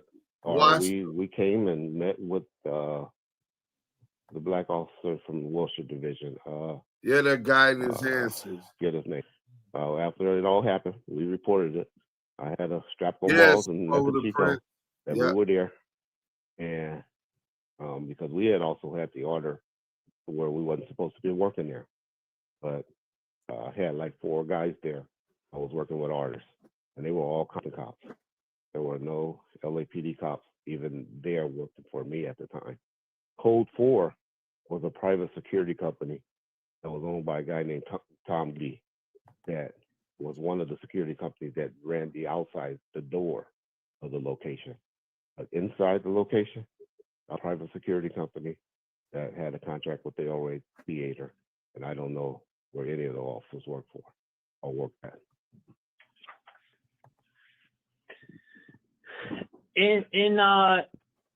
With Kevin Hackey, Reg, there's been this portrayal of him as he's crazy, unstable. The thing I'm curious about is, and I know this, I don't know if it happened, I think it happened in the last few years. Kevin Hackey sold his security business for millions and millions of dollars. He had a great contract. He had all the Verizons and Del Tacos. Great contract. Yeah. Not Verizon. Was it Verizon's or AT&T? All the AT&Ts. Yeah.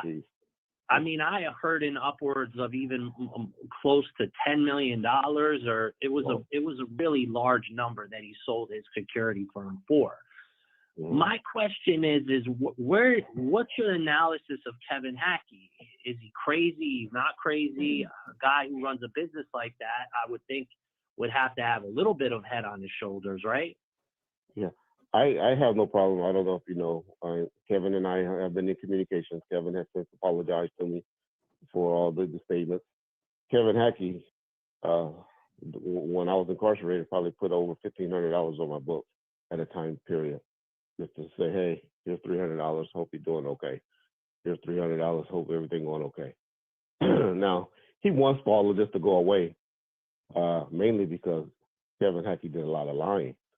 And that's why he wants all of this to go away, because he's worked now for attorneys. He got a private investigative service where he worked for attorneys. And his credibility will get shot if he has to retract all of this stuff that he's been saying. I still know he'll never be able to go testify in a federal court again if he has to retract all of the statements that he made, because his credibility will be shot. And so that's why he won't talk or do anything anymore. But no, I hate that, that Kevin was out there with Frank and they're making all the accusations. Even Frank wanted to apologize. They got him on record. R.J. Bonds was saying how Frank wanted to even apologize. So these guys know that they were out there making all these false statements against Reggie Wright. And now they all of a sudden want to apologize and want all of this just to go away. But unfortunately, we got conspirators out there that want to keep this stuff going. And I got to fight it. Or I got to respond to it, because I can't just let people.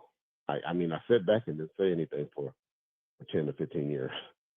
And look what type of community grew up from that. It just blew up, meaning Reggie Wright killed Tupac and Biggie. Reggie Wright is responsible for the death of Biggie and Tupac, just because I never responded. And so that's why now I go hard with responding to the accusations, because I can't have that there. Let's go there. You got Alton McDonald. You got this El Rey thing. I want everybody to recoup, light one up, take a shot. Let's go into this. Let me show y'all what El Rey looked like, because I know a lot of people out of state, they never seen the El Rey. This is where police are alleged to have death row police, which means head of security would be Reggie Wright Jr., right? And death row security, who were off-duty police officers, watched the man get beat at this facility. This wasn't today, but this is the facility. This is the type of shit. Brandex.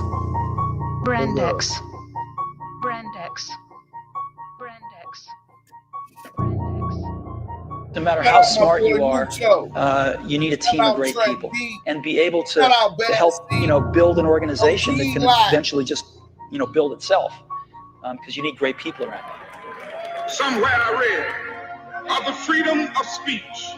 Somewhere I read of the freedom of press.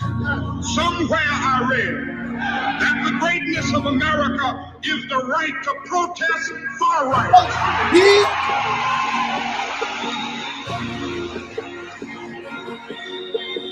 I'm gonna show you how great I am. I'm gonna show you how great I am. I'm gonna show you how great I am.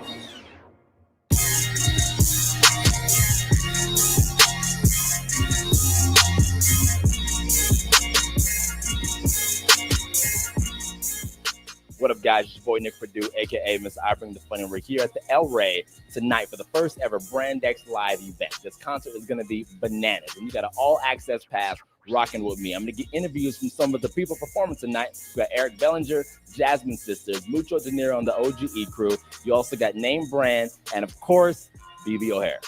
Stick with us. It's Brandex Live with the Jasmine Sisters. We got some very talented artists tonight, and I'm honored to host this show. Thank you to Blotto Shoes, like my kicks. Thank you, Blotto Shoes. I appreciate that. I'm ready. I hope you guys are ready. Jesse Ortiz. Shout out Jesse Ortiz.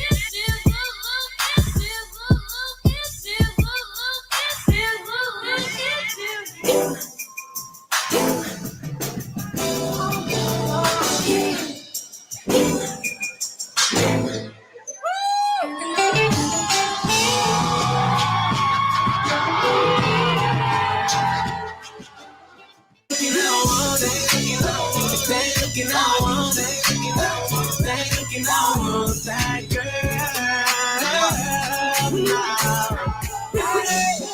Bad bitches, put your hand up. Hands up.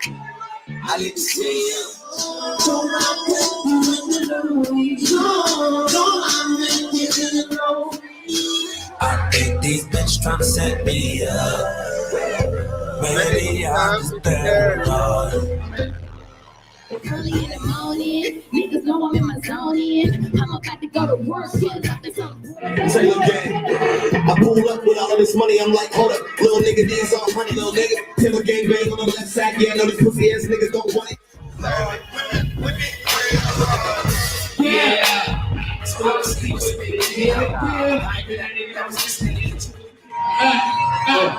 Mucho. Hey, start from the bottom to the tip top. Stuck on the head, showstoppers in the flip flops. OGE life, nigga, pat around my wristwatch. Sign a single deal, take the money, make it flip flop. Competition tight than a slip flop. Put it on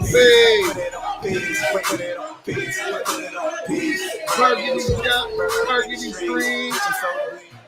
Right now, doing a Brainfield Live. So that's Club El Rey. They have it. Shout out Midi Mafia. Shout out Mucho Dinero, OG Life, Ty Dolla $ign, everybody who was performing at that event. LA, man, this is LA. But police is supposed to be in there with Death Row Records and their artists, off-duty police officers, and watch them beat and stomp a dude that bad. Hit that like button. We finna get to this last little video. Since Reggie Wright Jr. is being implicated in the Biggie murder. The craziest thing, well, I'll let y'all hear it, and then I'll tell y'all the craziest thing. Let's go.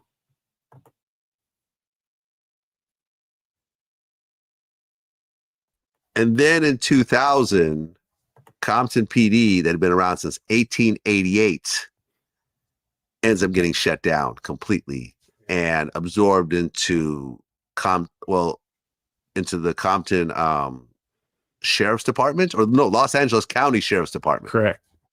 So this whole police force kind of ceased to exist. Yep. Been around 112 years, man, just gone. Right. Oh. How crazy was that? It was a shock to everyone's system. And we had nothing, trust me, we had nothing against the Sheriff's Department at all, but we just wanted to keep our police department, you know what I'm saying? Because it's been around for, like I said, 112 years. So since I was there in 1983, I heard every time a negotiation come up for a contract, they were going, oh, we're going to bring in the sheriff. We're going to bring in the sheriff. So we've been hearing that for almost 20 years, right? So I'm going, kiss my butt. They're never going to do it. But this mayor, man, he was pissed off at us, so he actually did it. He didn't ask the citizens. That's what our problem was. If the citizens said, "Okay, we're tired of Compton PD, bring in the sheriffs," it would have set well with me. Okay, they don't want us anymore. But he didn't even ask the citizens. He's just pissed off at us, and so he just got rid of us. But did he claim the Compton PD was spying on him and?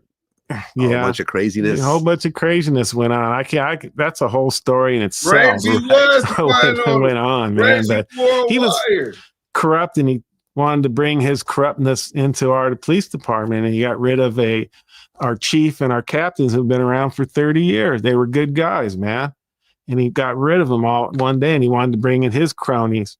So our association, in a nutshell, said, no, we're not going to. We tried to fight City Hall. You know, the old adage, you can't fight City Hall. That's exactly what happened, man. We ended up losing our police department over it. Okay. And you became a sheriff at that point? Yes. Okay. Was that a big change? Yeah, man, because, I'm not trying to brag or anything like that, but when we're experts, we traveled around the country testifying on Crips and Bloods. And we're teaching about Crips and Bloods, and we really love what we did, man. We were in the mix, you know, doing what we love to do. And then the next thing I know, I'm a bailiff. Nothing against bailiff, but I just really wasn't ready for it. It was like a shock to my system. And then they stuck Tim they kept Tim in the gang unit for 3 months, and then they stuck him on graveyard traffic unit in Lakewood. So we were like, oh my God, this is not good. Right? So it really was a shock to our system. Well, by 2006, there was a Biggie task force, essentially, that was run by LAPD. And both you and Blondie joined that task force? No, just Tim. I lateraled to a different agency. Okay. So I went to Garden Grove PD in Orange County. That's where I was a reserve, knew a lot of people. So they said, hey, come on back. They treated me good there and put me in charge of the gang unit and everything else. So you left Compton? I left completely. Yes. But Blondie actually stayed. He stayed, Blondie is Brennan. and he got assigned to the task force. Okay. Now, while he's working on this task force, he ends up going to Pelican Bay and interviewing Michael Duro. That's correct. Now, you actually provided some paperwork here of this interview. I did. What did Michael Duro say? Michael Duro right now, at that time, was holding a triple murder. So he was doing... Right. So here life, or was it multiple life sentences? Pelican Bay, which is a supermax. So he's in the worst possible situation, essentially. He wants to get out of Pelican Bay. Yeah. Of course. So we knew Michael Duro's mom because she used to work for us. Carrie Duro. Sweet lady. So we contact her. She sets up this interview. And Greg Kading and a female FBI agent and Tim, they go out to Pelican Bay to interview Michael Duro, see what he has to say. So here you have a guy, Michael Duro, that tried to kill us. We tried to put him away on a murder he got off on, and then we put him away for triple murder, and we show up to interview him at Pelican Bay, right? So Greg Kading and this female detective go in with Tim, right? So they sit down, and Michael Duro's right off the way. He disses Kading and this female. He goes, I ain't talking to these fuckers. I'm only talking to Blondie. Basically what he said. Okay.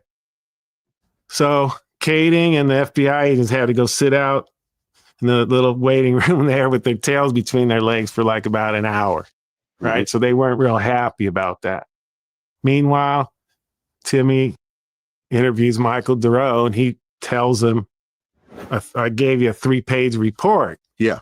And I read the report, and hold on, let's back that up.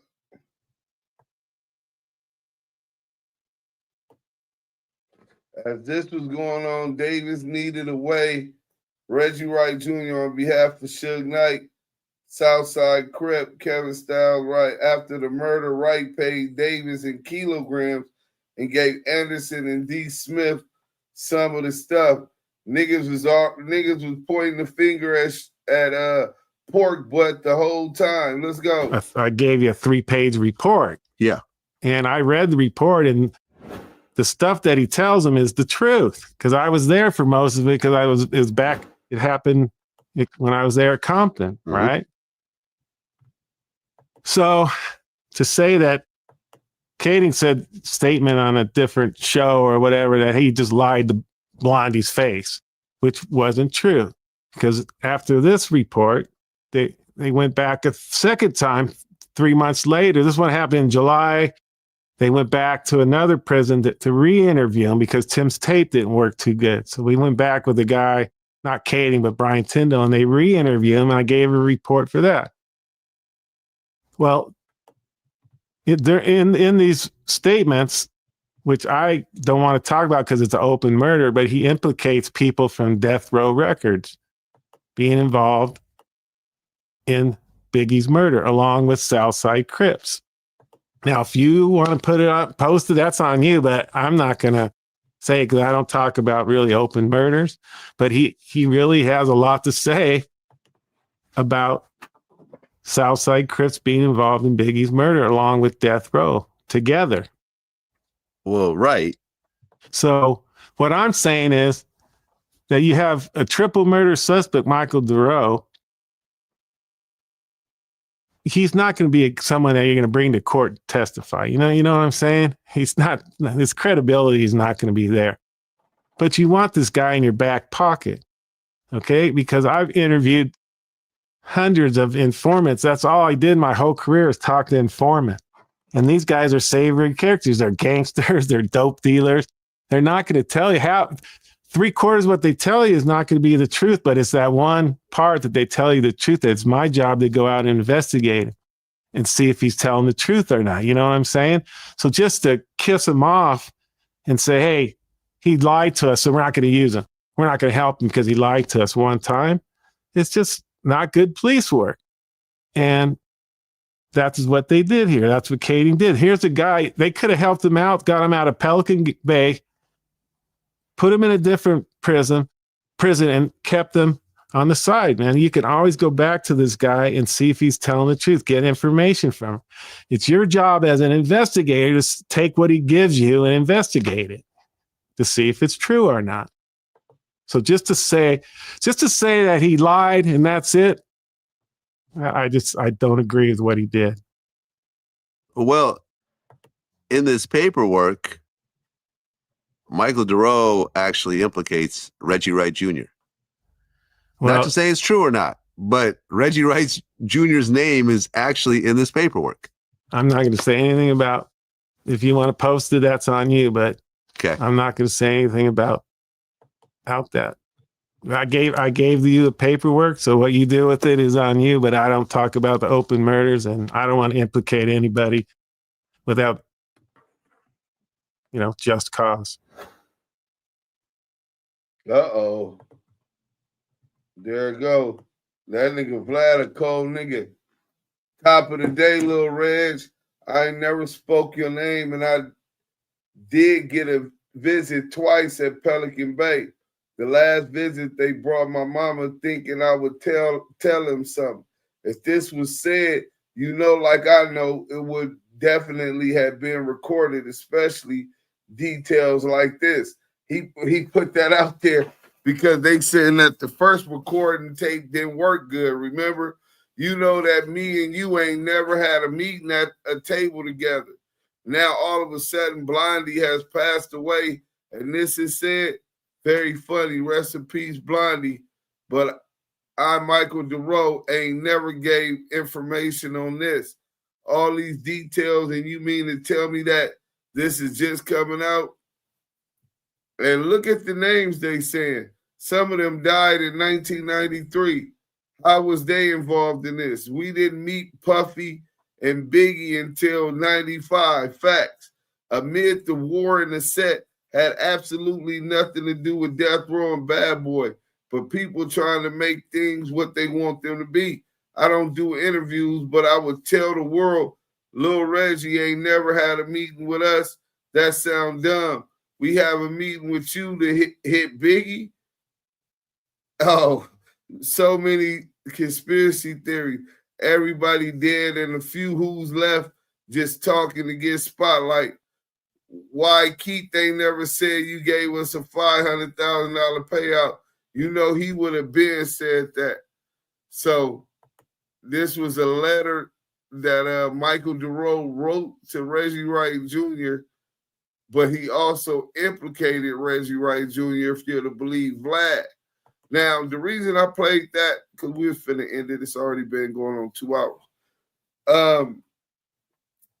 We had fell out with Spider-Lope, you know what I'm saying? And Spider-Lope said that one of the things he said he was compromised about is that he be on the phone with Michael DeRoe, Reggie Wright Jr. and Reggie Wright Sr., right? Talk about they gonna get him out, but I think the father or Reggie were the ones that put him in jail. So that's the craziest part about it, right? Let me go to my boy Dose Reality TV. If I can find that real quick, we're going to go out on that. Oh, man, let me see what it is. We got to go to... We gotta go to my bad.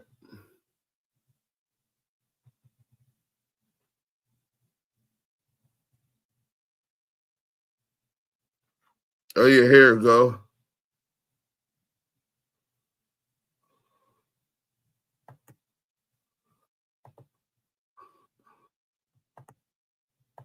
Hit that like button. Philo said that's who he was talking to.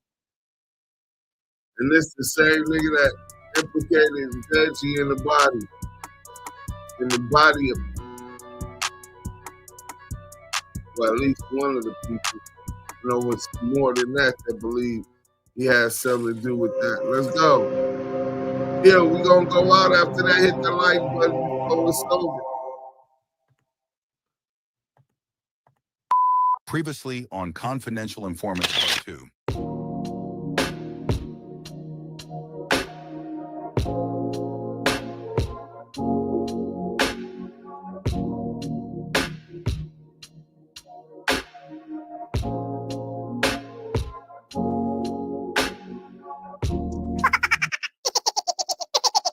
Pause. Shout out my nigga Reggie Right Jr. and Senior is currently active in my campaign to get my comrade from Southside Compton Crip, Mike DeRoe Jr., aka Lil Al B.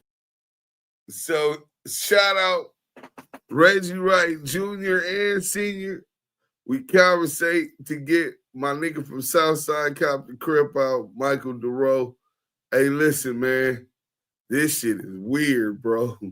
Let's get back to that. Junior and Senior is currently active in my campaign to get my comrade from Southside Compton Crip, Mike DeRoe Jr., aka Lil Al B. Al. Free Lil Al.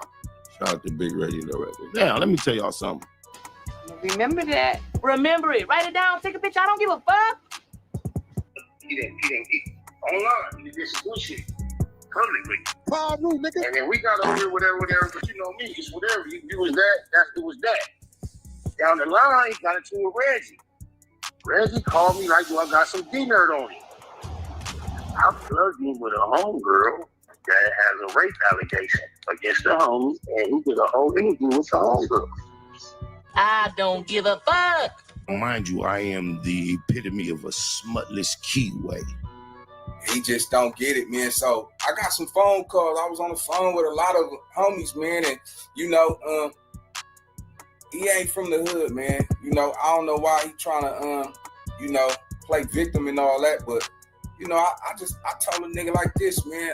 I got some homies coming on here real soon, man. They gonna come on here and it's gonna look bad for them. Juvenile hall till now, 49 years old. Gang banging, absolutely zero smut. Nigga, I'm the most eastiest, cuz you ain't banged it damn near 30 years, 20 years. Hey, what the fuck is you taping for, Keisha? We thugs, we can't be on no TV. Shut up, Ray Ray. At this time, this individual lost their life. God bless the dead, unfortunately. And Nina Boy was on the campaign singing cuz praises. And the problem is this. The whole Coast Guard went to that man's funeral. So if you said that I was sympathizing with somebody on paperwork, you gotta be mad at the whole Coast Guard, homie. Not even that. Guess what the fuck I did in my war mind? Who got the biggest platform I know that I have access to? Reggie Wright. I called my friend Reggie Wright. Hey, can you please tell your Negro to back the hell up off me? Hey, hell is back 2 inches, homie. But stay up on her, though. What the fuck is it like then, Keisha? If you listen, I'll tell you. You tell me.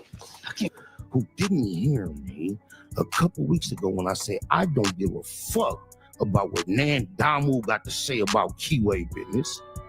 But We got people from First Street, East Coast. Shout out my nigga Tank, who was present at the exact funeral. I only say this because I'm at the funeral. It's a big black nigga from East Coast walk up on me, aggressive as fuck, 6'6", nigga, being funny and showing love, talking about the last thing I expected to hear, Damu Keyway conversations. I'm like, what? Yeah, I fuck with Deuce Sims, that's my people. I'm like, is that right? So I immediately take a picture, send it to Deuce Sims. A couple days later, me, the homie Tank from First Street, we all on the phone together. I say that to say this. Shout out my nigga Tank, Active Chuck, Tank, nigga, AC Tank, nigga, Tank the Lope, nigga, First Street, East Coast, nigga. Niggas love me in them streets, bro. I'm a good nigga, a real one. You know what I'm saying? A real one. Nigga, that nigga could have been the opposition and could have did him something. But I wouldn't want him to do that. I wouldn't want him to do nothing. I wouldn't want nobody to do nothing to Spider now. But Spider, you compromise. Let's get to it. They say you got that gun case and you got probation. We trying to see that work, Spider. You need to bring your work, my nigga. Nigga, you have first-hand access if you want to know what I did at the funeral. Yeah, man. Hey, you was about to get your ass beat up bad, but nigga, you already had a cameraman. Listen, you had a cameraman with you, and it was one of the most important funerals of the year, my nigga. You know what I'm saying? That was the G homegirl, cuz wasn't nobody. Nigga, you know you got that hall pass, cuz you on this internet, and everybody know, cuz niggas is not. I'm telling y'all, we don't want that nigga. Nobody want, cuz ain't nobody fucking with him. Wait to get my hands on this food. Come on out, cuz. Right, cut it out. You're gonna make it mad. I don't give a fuck, Keisha. He should be worried about making Ray Ray mad up in here, bitch. Who you calling a bitch? Show yourself. No, Ray, don't do that. Don't. Thinking it was thorough. They were supported by Big U, Papa LQ from Rolling 60s. I thought they were official. We had a fake ass internet gang that I had them convinced that I really was pleased to be a part of. I know how this goes. Don't turn on me, y'all. Y'all the last group of people I can connect with online. Without y'all, there's nobody. But actually, personally, being a part of it held absolutely zero consequence. But as we was politicking and we shared a few of the same ops, holding on 100 to be particular. Man, this crazy. I'm sitting back. This is all the messages that this nigga he send me messages every day. Every day. This is Spider sending me all this content. But you don't fuck with me. But why in the fuck is you constantly sending me info? Come on, bro. No boss. Spider Low told me, look, I told you he been out here hating on you. Yeah, that's low. true. That look. This is Spider Low sending me Wack 100 number. Bruh. This is Spider sending me Wack 100 number, bro. 100 number. Like, come on, man. This is crazy. Man, that's crazy. Spider Low sent me Wack number, bro. Like this.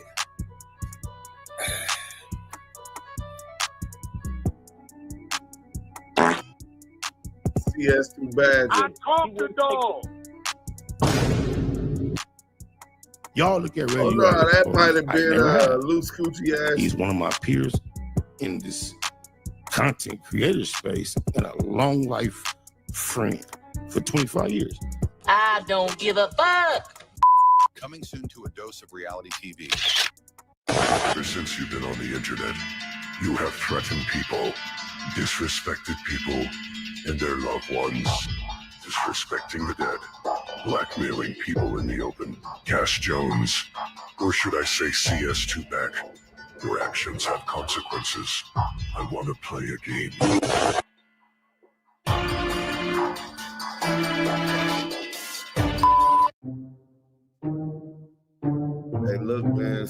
Salute to everybody. This is the end for today. Tomorrow we're gonna have probably 3 lives going down. 2 videos and a live in the evening.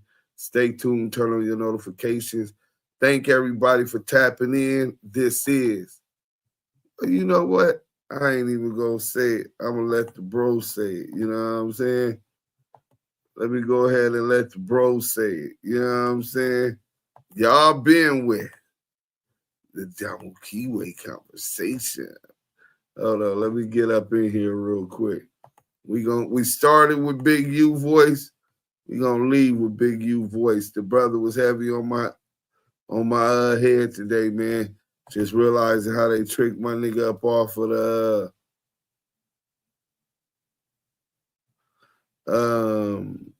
let me see. So yeah, that was heavy on my heart, man. Karma goes around. Karma goes around. Thank y'all for joining. If y'all didn't know, now you know.